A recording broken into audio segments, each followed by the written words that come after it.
Good afternoon, everyone. My name is Nancy Huddleston. I'm a communications director at the National Academies of Sciences, Engineering, and Medicine. Thank you for joining us for this webinar to learn about the findings of the report that was released on June 18th. That's titled Municipal Solid Waste Recycling in the United States, Analysis of Current and Alternative Approaches. You can download a copy of the report and other supporting materials at nap.edu, which is our National Academies Press. And a recording of this webinar will be available on our website in the coming days. For those of you who are not familiar with the U.S. National Academies of Sciences, Engineering, and Medicine, we are private, nonprofit institutions that provide independent, objective analysis and advice to help solve complex problems and inform public policy decisions related to science, engineering, and medicine. For each requested study, panel members are chosen for their expertise and experience and serve pro bono to carry out the study statement of task. The reports that result from the study represent the consensus view of the committee and must undergo external peer review before they are released, as did this report. Just a few reminders. Please note that this webinar is scheduled to be 1 hour long. And we'll start off with a presentation summarizing the report from the committee, and then we'll open it up to any questions you may have. To ask a question, just type it in the box below your video player that's labeled Slido. You can submit a question at any time during the presentation, and you can upvote questions. You'll be able to see all the questions. And now I'm very happy to introduce the co-chairs of the report's authoring committee, Don Fullerton and Debbie Reinhardt, who will present the report's main findings. Don is a professor of finance emeritus at the University of Illinois, Urbana-Champaign, and visiting professor at the Bren School of the Environment, UC Santa Barbara. And Debbie is the Pegasus Professor Emerita at the University of Central Florida. They will be joined by other committee members at the Q&A who will introduce themselves at that time. Debbie, over to you. Hi, thank you and welcome. I apologize for not having my video on. For some reason, I just don't seem to have enough bandwidth to do that. So hopefully you'll be able to hear me okay. Next slide. So I see a slide in the corner, but I don't see.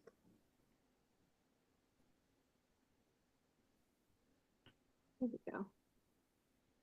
Okay, great, thank you. Okay, so you've heard about our new report and the title, and we want to acknowledge our sponsor, which was the U.S. Environmental Protection Agency. We really appreciate their support. Next slide. As you heard, we had an amazing committee that formed our consensus study, and I want to thank them so much and acknowledge all their support and hard work. And again, you probably will hear some of them during the Q&A, and I appreciate that as well. Next slide. So the central purpose of the report, which was guided by a statement of task, is to review existing information on the programmatic and economic costs of municipal solid waste recycling programs across municipal, county, state, and tribal governments. We used available data and case studies, and the report analyzed cost differences. We assessed material-specific recycling approaches, and we developed policy options to support effective, economically viable, and environmentally sound recycling practices. The committee also evaluated existing literature, identified limitations, and recommended future research needs. So the committee carefully considered each component of the statement of tasks and also hosted a series of information gathering activities to hear from experts across the public and private sector, and received a diverse set of perspectives related to each topic area. The report underwent rigorous peer review by 11 experts with expertise spanning across the various disciplines and sectors. We thank them also for their reviews and that allowed us to further enhance the report. So the report is organized into 7 main chapters, which you see here, in addition to a summary and appendices. The summary highlights all major conclusions, recommendations, and policy options that we offered. Chapter 1 is an introduction on recycling in the US and outlines the committee's approach to addressing the statement of task. Chapter 2 describes the basics of MSW management and recycling systems, including the actors involved, infrastructure required, and processes. Chapter 3 discusses the benefits and challenges with recycling programs and how policy may help address some of these challenges. Chapter 4 examines the programmatic costs and financing models for recycling programs. Chapter 5 provides an overview of the most commonly recycled materials in the US, as well as a discussion on end markets. Chapter 6 explores the social and behavioral considerations relevant for recycling programs. And finally, Chapter 7 discusses the environmental impacts. Note that today, the presentation only includes selected highlights and recommendations for the full report, so please refer to the report for additional recommendations. Next slide. Today, we can consider that recycling programs sit at a crossroads and many face challenges. This report is intended to examine the contemporary issues facing MSW recycling programs and also lays out recommendations and policy options to chart a path forward. While there are many challenges, which we will discuss in more detail later, well-designed and supported recycling programs hold many benefits. Recycling decreases reliance on non-renewable resources and virgin materials, can reduce greenhouse gas emissions, and can be thought of as a form of material recovery that supports both waste reduction and landfill diversion. In addition to its environmental benefits, recycling programs can lead to measurable economic gains. Recycling programs and the circular economies they enable create jobs, promote business development, and provide further positive social impacts for communities across the country.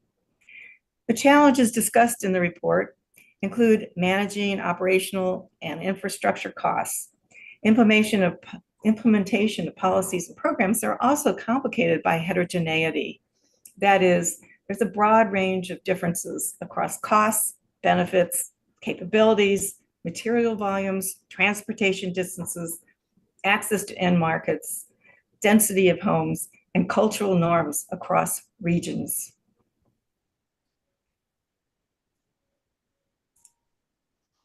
First, what do we mean by municipal solid waste?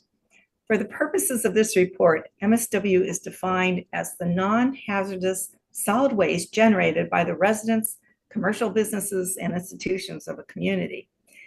Current MSW management systems in the US are complex systems of policies and actors at local, regional, state, and national levels. The figure here that we developed is a simplified diagram of the management system that can be broadly considered in 4 subsystems: production and manufacturing, waste generation, waste collection, and sorting and processing. The subsystems are interdependent components, and each has to be considered when designing and operating a recycling system. For example, changes in collection methods and materials collected will impact the design and operation of the materials recovery facility, or MRF. How the MRF is designed and operated will determine whether materials will be produced that meet market specifications. And changes in market requirements may lead to changes in how materials are collected and processed.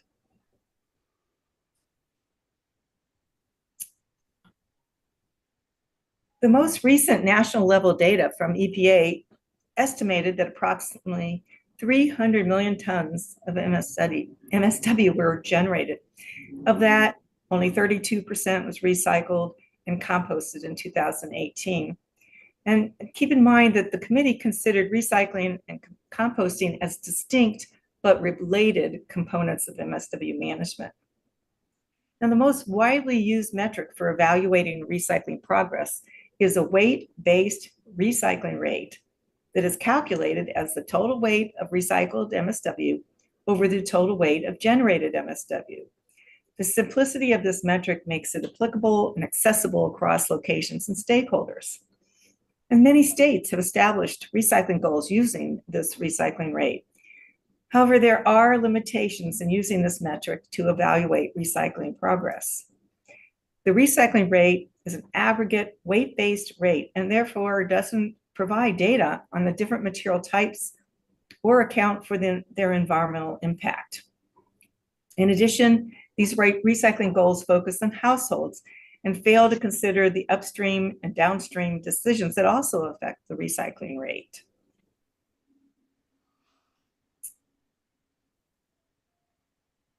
Here's where I take yes. over, I yes, think. Don, sorry.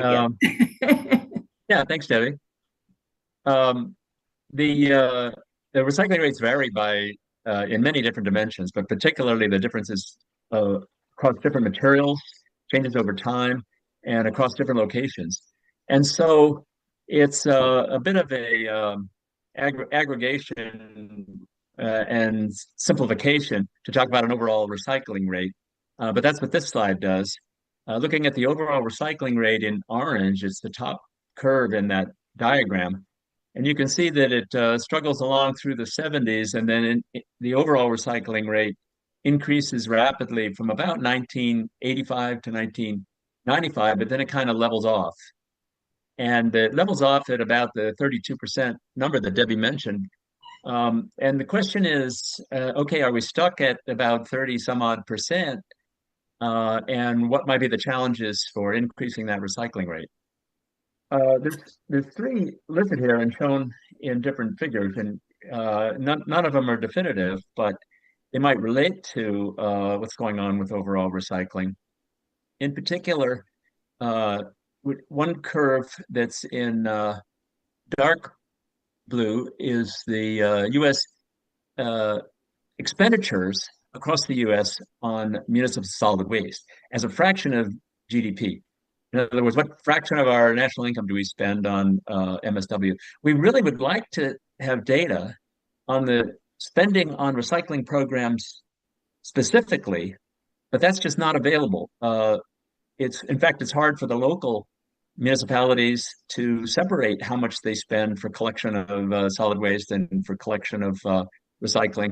So all we have is this total MSW expenditure, but you can see that dark blue line is increasing, particularly from 85 to 90, and then levels off and falls a bit after that as a fraction of income. So it might be that there's insufficient funding available for recycling, and that might be part of the reason that the recycling rate has kind of leveled off.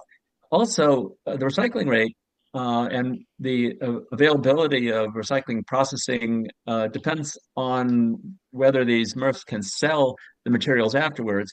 And you can see the light blue line for materials prices is very volatile. It just bounces up and down. So in other words, it's hard to predict. That's part of the risk that Debbie mentioned. And it makes it difficult to plan ahead for how much a municipality is going to be able to recycle when they don't know what they're going to be able to sell the materials for. And then finally, the green line at the bottom is a line showing some virgin material prices, and that's pretty stable, bouncing along the bottom there, but slightly decreasing. So that could be a problem or part of the problem if virgin materials prices are getting cheaper, then more businesses might buy virgin materials instead of buying the recycled stuff. Next slide, please. One of the things that we do in the report is to try to take a step back and think, okay, if we're going to solve problems through this recycling policy, it might be wise to figure out what are the problems that recycling policy is trying to solve. In other words, take a step back.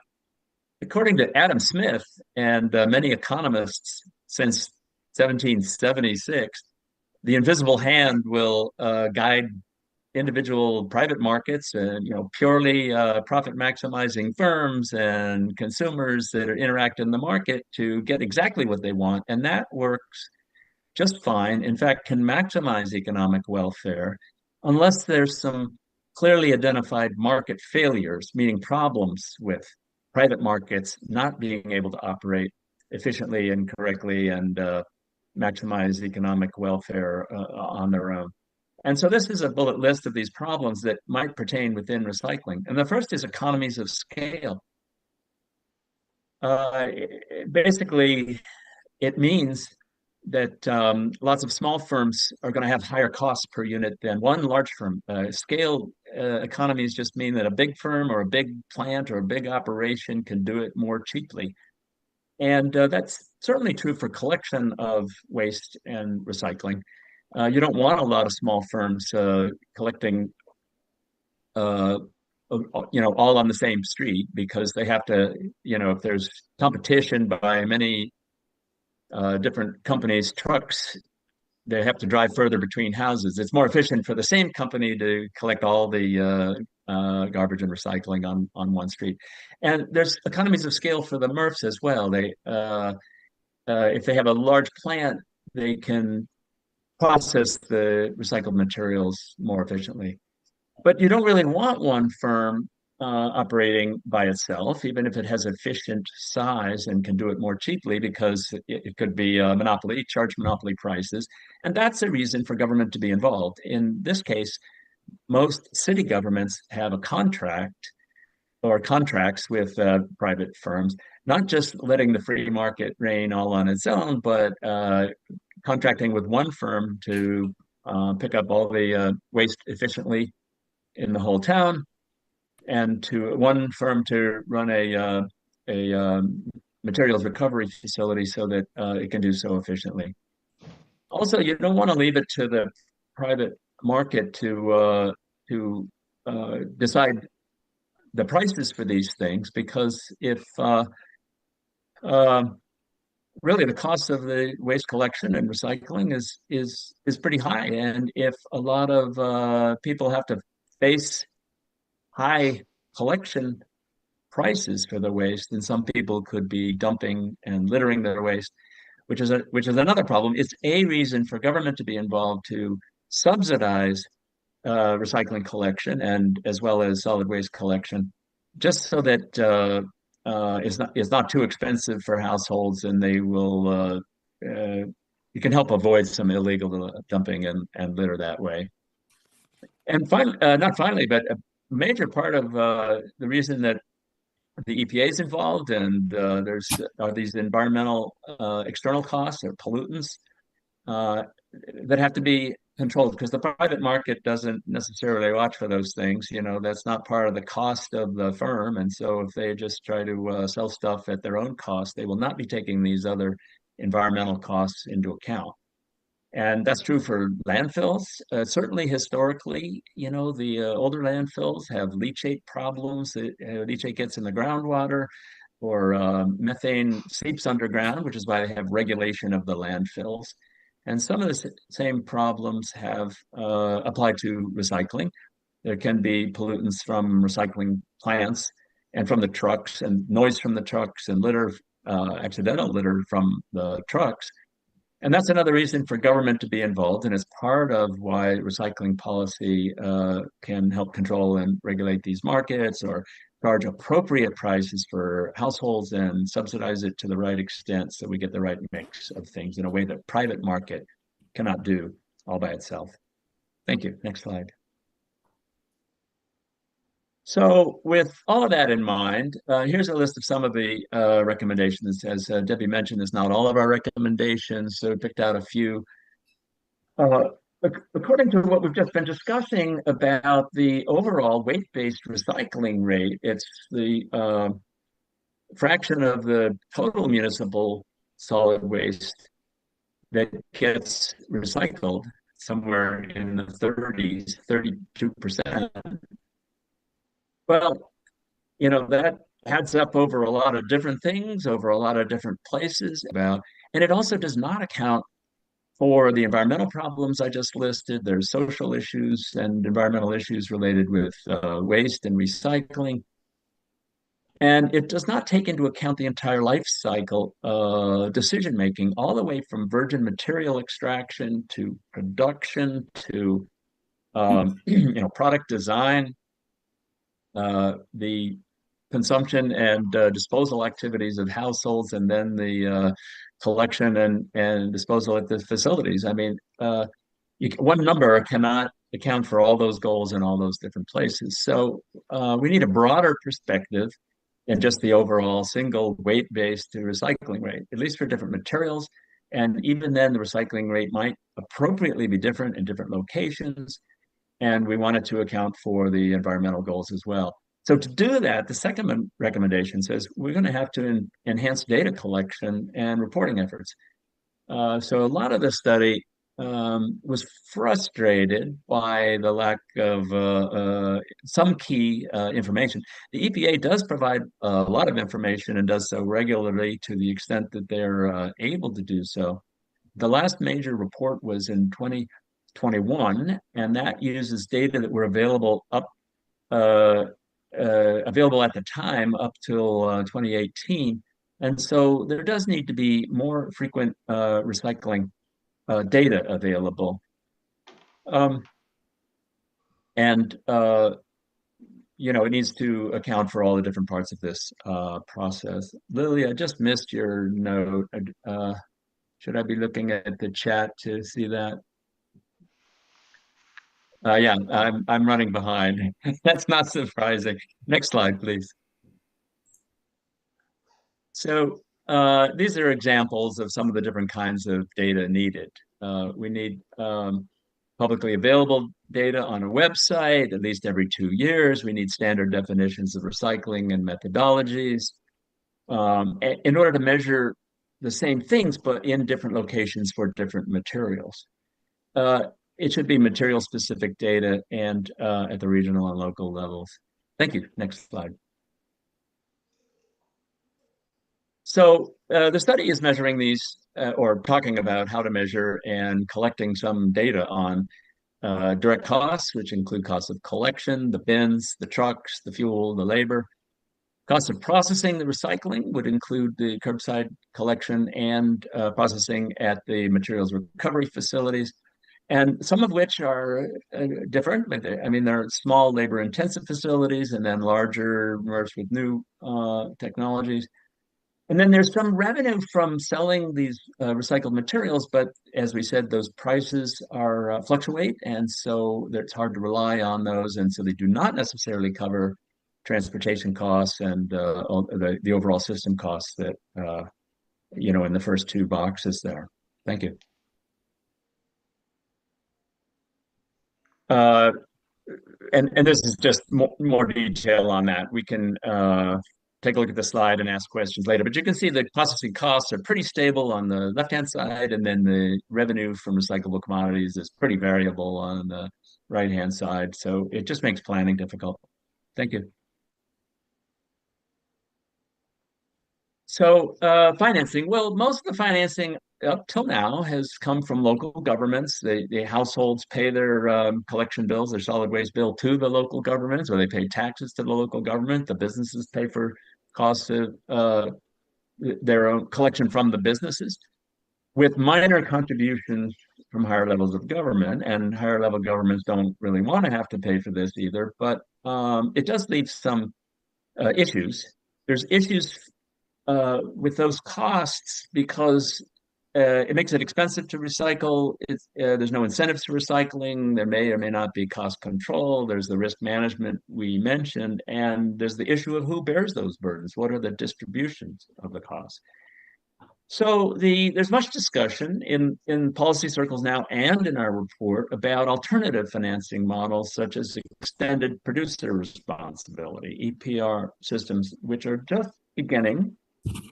There are in certain states, and there are examples, and there's some, sort of case studies in the report for a few states that are doing this, mostly for packaging, not for a lot of other waste or for the actual products themselves at the end of their useful life.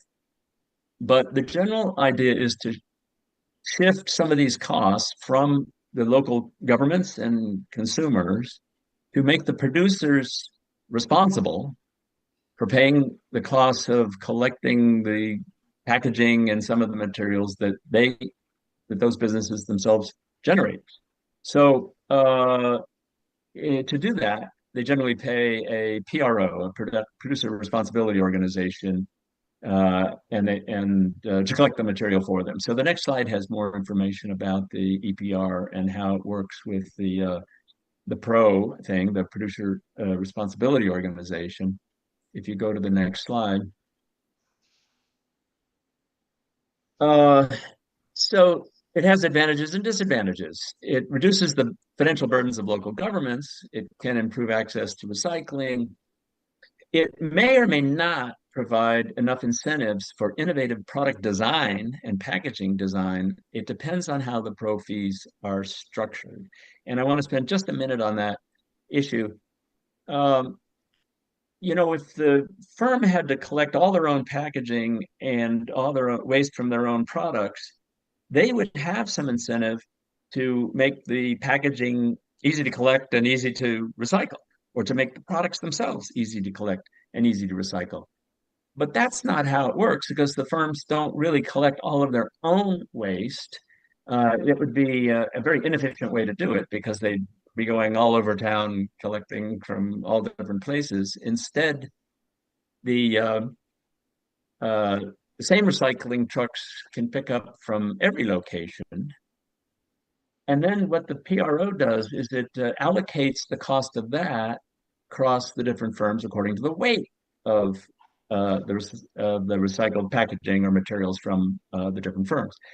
So the firms are only paying for their weight and of their recycling, not how easy it is to recycle, and not related to product design, and not related to use of recycled content, unless the pro fees are adjusted for that. In other words, it needs another set of incentives, not just based on the prices, based on the weight of the stuff picked up by the PRO, but another set of incentives that will adjust those PRO fees according to whether what the product design used by the firm, and how recyclable it is, and other costs related to the recycling, to provide the right incentives. So it does shift the cost to manufacturers, and manufacturers might raise prices to cover all their costs. So ultimately, that may be paid by consumers, which is really part of the cost of getting and disposing of the products they buy. But then there's still a need to address the end market demand for recyclables. Thank you. Next slide. So that brings us to three recommendations in the last two slides that I'm going to cover. One is a policy option to increase reliance on extended producer responsibility, EPR systems, and it should include the eco-modulation that I just mentioned, to provide economic incentives to manufacturers for design for recyclability, and we discussed some of that. The other policy option is that the EPA, with appropriate funding and authority from Congress, could develop and facilitate a national framework of EPR. In other words, some guidance for the states.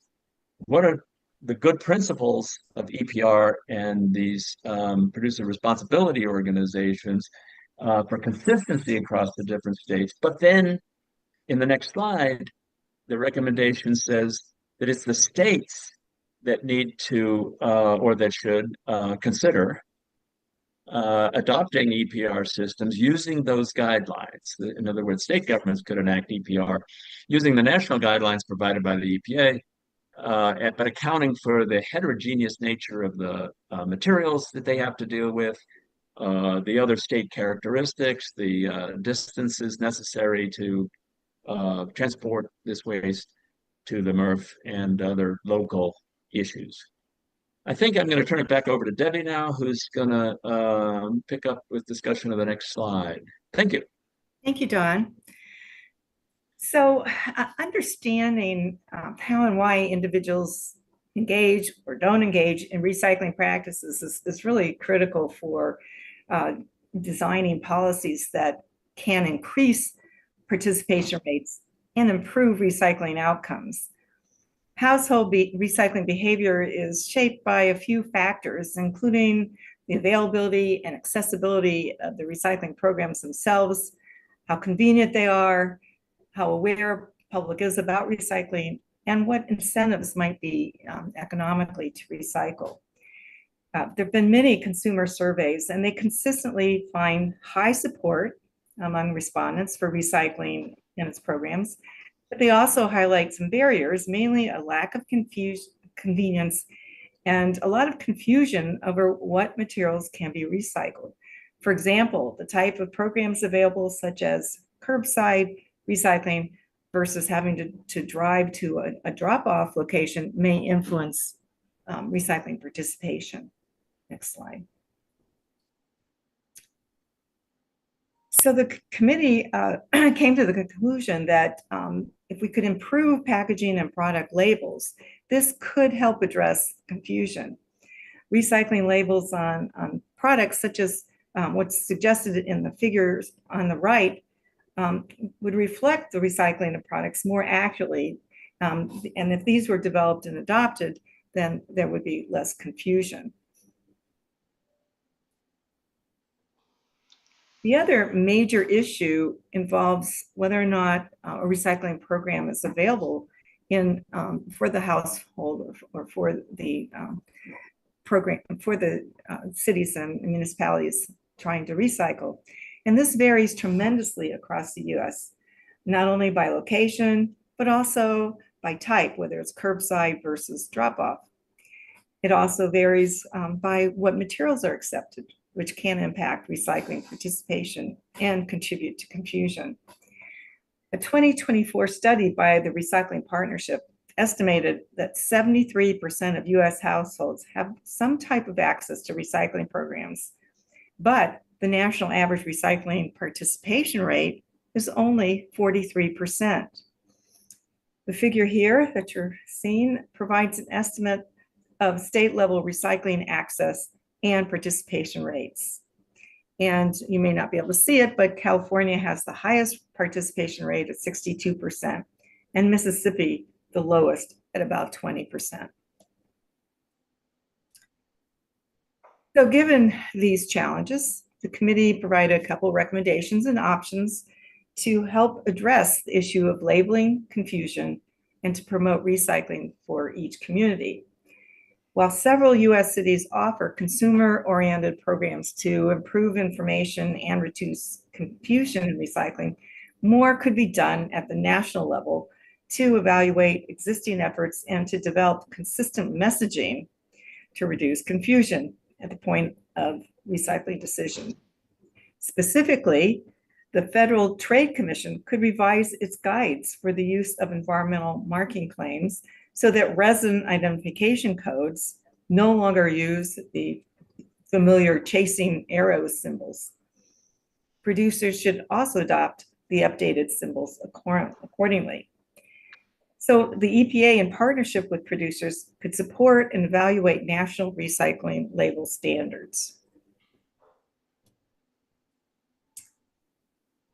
We also came up with a few recommendations regarding social modeling programs, which are locally organized programs that promote recycling norms and behaviors. And these could help facilitate and improve recycling participation. Policies that promote social modeling programs can achieve various objectives for recycling. They can clarify information for consumers. They could decrease contamination, which is a huge problem. It could increase the cost effectiveness of recycling collection and processing, and they can help social and environmental benefits associated with recycling. The committee recommended that EPA provide grants for state, municipal, and local governments to expand these programs. Data and direct observation of household and commercial behavior related to recycling are important to help inform the appropriate policy. Tracking household time spent on recycling can help provide accurate estimates of the economic and social costs of recycling. So, In summary, we provided today a brief overview of the report examining the contemporary issues facing municipal solid waste recycling programs. We highlighted some of the recommendations and policy options to chart a path forward. We conclude that policies that balance the benefits and costs will really help the design and implementation of effective recycling programs meet waste management needs, save resources, improve the environment, and benefit society. The significant heterogeneity in local conditions unfortunately means that no one size fits all, but nationwide recycling policy can effectively fund and encourage recycling for all municipalities, waste generators, dwelling types, or materials. Understanding community differences is really important when tailoring location-specific programs for consumers and recycling operations. So in closing, I'm not going to read these, but I do want to point out, as was mentioned in the report, that we use these objectives to guide our recommendations and suggested policies. So thanks so much for listening. We invite your questions. Okay, thank you, Don and Debbie, for that great overview of the report. And we are joined now by several other members of the committee that authored the report. And we would like to invite you to briefly introduce yourself, your name and your affiliation, and add one key highlight from the report that you would like to add. Keeping in mind, we do want to leave some times for questions at the end from our online audience. So, and also at this time, I'd like to remind the audience that you can put your questions in the Slido below this and upvote questions that you also want to see answered. All right, so I guess we'll start with Hillary, please. Hi, my name is Hillary Sigmund. I'm a professor of economics at Rutgers in New Brunswick, New Jersey. I guess the thing I wanted to highlight from the report is the importance of end markets. So a lot of policies are designed to try and kind of increase the supply of recyclables, get more households to recycle, and encourage processing, but that we then need some useful and environmentally sound thing to do with those materials once they've been collected and sorted. I think the one thing the committee had by way of recommendations in this regard was to try and encourage funding of research to try and promote to try and basically increase the prices and the revenues that can be achieved after sorting. Thanks. Thank you, Hillary. Jeremy. Yeah, hello. My name is Jeremy O'Brien. I'm Director of Applied Research for SWANA, which is a 10,000 plus professional association representing solid waste and recycling managers throughout the US and Canada. The one area I'd like to kind of emphasize is recycling contamination. And there's a lot of reasons for it. People see the recycling symbols and they think that they can just put something with that symbol in their bin, and a lot of other reasons. But what people don't realize is how many problems this creates at the materials recovery facility, and as much as 50% of what is put into the bin is not recyclable at the local facility. So it creates a real problem. The processors have to pull these contaminants out and then send them to a local landfill. It's a lot of cost and a lot of work, creates a lot of problems. So I think it'd be great if we could engage Congress and other, as well as state governments, to help us address this issue. Thanks, Jeremy. Tracy. Alito, hello, I'm Tracy Horst with the Choctaw Nation of Oklahoma. I just wanted to be able to highlight the issues around rural recycling and tribal recycling, and how we wanted to address that, identify ways that we can improve infrastructure, and of course, outreach materials related to that as well. Dr. Key, thank you. Thanks, Tracy. Mitchell.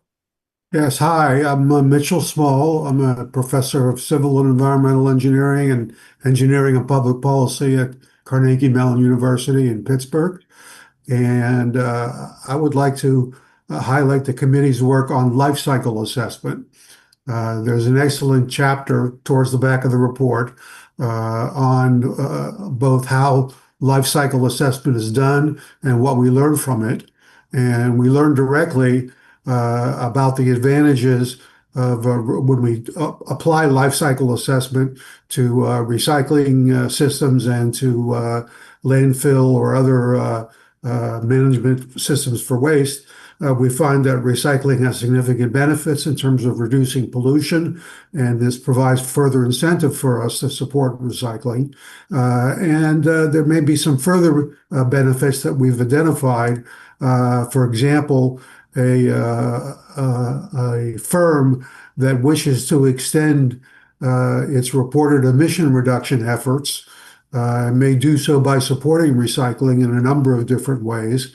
One of them being by transitioning from virgin materials as their inputs for production to recycled materials, and to use life cycle assessment to calculate and show the benefits of doing that. Okay, thank you, Mitchell. Becca. Hi, I'm Becca Taylor. I'm an assistant professor at the University of Illinois in Ag and Consumer Economics. And one thing I wanted to highlight from our report, an area where more data would be extremely helpful, is around the sort of household experience with recycling. When we have our sort of recycling systems, we're asking households to spend their own time to sort waste within the home and bring it out to the curb or bring it to a drop-off center. And we really don't have very up-to-date information on how much time households are spending, what their experience is. And so that's one area of data that we highlight that we would like to see collected in the near term. Thank you, Becca. All right, the questions coming in from the audience. Can you comment on how the committee approached the issues of supporting recycling programs in tribal communities and remote locations? Who would like to take that? Tracy, that might be a good thing for you to address. Sure, happy to. We had some challenges with being able to identify easy ways to be able to address tribal communities and rural communities. What we were looking to be able to highlight and identify are ways for drop-off locations versus maybe going more with curbside, encouraging funding to be able to assist with those programs and being able to work through that process. So I think that was one of the ways that we addressed that. And then again, to be able to look at how we can do outreach and be able to explain what we need to be able to do and find those in markets, because that's another challenge that are found with rural and tribal facilities is once you collect the material, finding those in markets to be able to make that happen. Thank you. Anyone else want to add to that? It's like Jeremy's unmuted. Did you want to add to it? Oh, well, again, I think it's, yeah, a key issue because of the lack of the lower levels of population in those areas. And it takes a lot longer to transport and to them to recycling markets. And a lot of them are located in areas that are far away from markets. So I think it's a significant question. And again, I think so some specific policies are needed to address the recycling needs of those communities. Thanks, Jeremy. Hillary. As recommendations, one of the things we thought about was trying to come up with additional revenue streams at maybe a state level that could be used to help support communities where this burden is disproportional. So we had recommended for states that are not currently using them, perhaps applying a landfill tax in order to generate some additional revenues that could be used to support some of these more some more rural and remote recycling, since leaving the burden simply on those local communities may not be sustainable. Okay, thank you. All right, next question. Besides using market incentives within EPR via eco-modulation to encourage design for ease of recycling, did you look into examples of using regulations or use of industry standards to address part of the heterogeneity problem? It's a lot to parse, I think, but yeah. Who would like to take that one on? Don, is that something you can?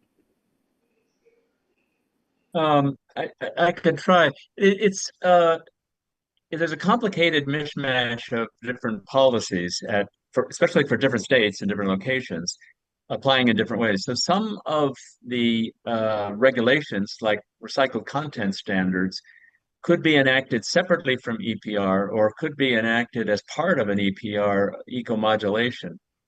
But as Hillary just emphasized, there's already a lot of activity and information to consumers to try to get consumers to recycle more. And switching from the chasing arrow to the how to recycle labels might encourage households to recycle more. But then we need some place to put it, some place for it to go, some end markets, especially if this stuff can be made more valuable. If firms had more demand for these recycled products, then the price might be sufficient to encourage or to match up the supply and demand. Basically, we have supply of recycling and not enough demand for recycling.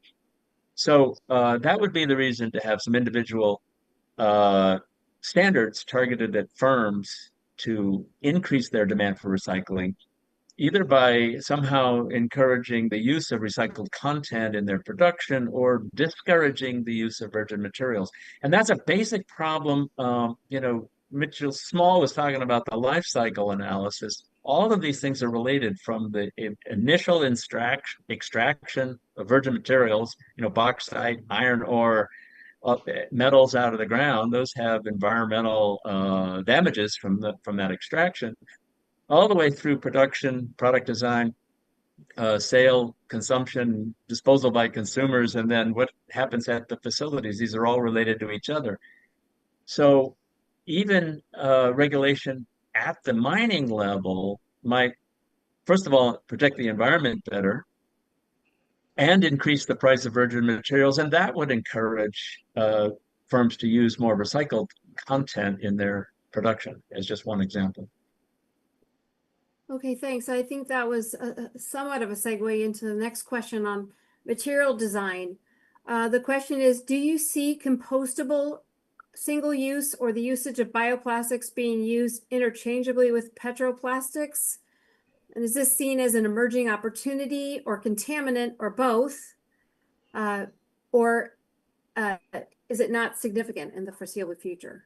I can take a stab at this, Debbie. There's a few issues with that. First of all, these compostable bioplastics do require that the disposal site have the capability of degrading them. So there has to be a composting and commercial scale composting facility to accept those in order to compost them. And I think just relating back to the life cycle analysis, I think it really requires that kind of analysis to see what the water demands are, what the other impacts are of bioplastics, and compare that to petroplastics. So I guess the bottom line is we just need to reduce our dependency on single-use plastics, whether they're bio or petro-based. And if that can't happen, we need to carefully examine the application and its impact on both the environment and on cost before making that decision. Anyone else want to add? Okay, go ahead, Jeremy. Yeah, I think the issue in terms of bioplastics is one of size and market, market availability. The real issue here is petroplastics are so cheap to make now, and to make a bioplastic is just much more expensive. So I don't see that as a real emerging opportunity. I think we really have to deal with the issue of of the recycling of the petroplastics. Okay. The next question, I recently read the book by Alexander Clapp called Waste Wars, The Wild Afterlife of Your Trash. I was shocked to learn how much waste we ship off to other countries. Is this practice increasing or decreasing? Well, I can start this. I'm sure others will jump in. Certainly, some of the last few years, some of the crises with managing municipal solid waste is that countries, particularly China, have been declining our generous contributions of waste. And I'm seeing that. I think I saw the other day that Vietnam is also. So we're seeing more and more countries just not willing to accept it because it is highly contaminated and not easily recycled. So I think that practice is decreasing. But other countries have stepped up in the wake of China's decision. Well, other countries were stepping up after China stopped accepting a lot of that plastic. But since then, if the waste being shipped to other countries was increasing and they didn't really want it, we find that Indonesia has stopped receiving recycling plastic waste from the US. Thailand stopped receiving it, and the news yesterday or just the day before was Malaysia wants to stop accepting it. It's going to be difficult. Most of the countries in the world are not going to want to take this contaminated waste from the United States. And if we're going to recycle, that's part of the problem of all the recycling markets, that we need something to do with it. And we may need to do it within the United States if we're going to recycle at all. And that might be facilitated by discouraging the production and use of single-use plastic, right? I mean, we're not going to generate the same amount of stuff and then not be able to get rid of it. We might have to generate less of this stuff in the first place. Okay. Go ahead, Becca. I was just going to add, if one of our other sort of co-authors had been here, I'm sure Derek would have talked about ratifying the Basel Convention, which is all about trade in plastic. And the US is sort of one of the largest players who hasn't ratified it yet. And so we do have a part of our report that talks about the Basel Convention and what can be done within the US. Thanks, Becca. Go ahead, Jeremy. Yeah, I think actually the problem was one that early on we weren't supposed to be shipping waste to other countries. We were shipping recyclables that had a lot of contamination. And so they would recover the recyclables and then left dealing with the contamination. So that was bad for us. So I think we do have a responsibility to make our recyclables cleaner, to meet the not only the regulations of other countries, but make sure that we're proud of the recyclables that we are shipping out. I think there's still a problem with electronic waste. In many states, we've banned the disposal of electronic waste in our landfills. And again, unfortunately, they're ending up overseas and in places like Africa where they're being hand sorted. So there's still some issues that we need to, as a country, work on. But as Don mentioned, I think the ultimate goal is to recycle and use these materials as much in our house. But also, if we do ship them out, make sure they meet our standards, not just what we can get by with shipping out to other countries. I hope we've learned a lesson from China and Vietnam and others in that regard. Thanks, Jeremy. All right, the next question is, what is the comparative energy life cycle difference between disposal versus recycling, including the energy costs of transportation, sorting, cleaning, etc.? Was that in the report? It might be buried in the report somewhere. I don't have the numbers off the top of my head, but there's not a lot of difference in collection costs for collecting the garbage at curbside or recycling at curbside, and not a whole lot of difference in the processing costs either, but the stuff in the landfill does eventually generate greenhouse gas emissions, methane created in the landfill, and that might be different at the recycling centers. In fact, part of the reason for recycling is the general acknowledgement that these external environmental costs of recycling this material are lower than the external, and climate costs of putting it in the landfill instead. So we're trying to improve on those emissions and life cycle emissions by recycling. And we're especially reducing life cycle emissions from the mining and earlier stages of production if we can reuse the recycled stuff back into production instead of the mining. So that would reduce some of the environmental costs as well. Yeah, if you just look at recycling itself, the separate collection, and sometimes you can't really compact it. There are definitely additional costs on that side of the ledger, but when you look at the offsets in terms of virgin materials and landfilling or incinerating, recycling far outweighs in terms of benefits disposal. Yeah, our chapter on recycling and life cycle assessment, like other papers and studies in the literature, does emphasize greenhouse gas emissions, and there are significant benefits in that regard, and they're discussed and quantified in the report. Thanks, Mitchell. Jeremy?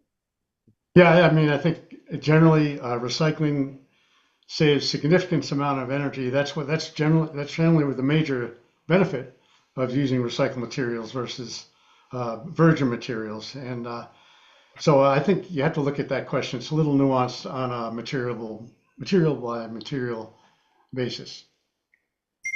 Thanks.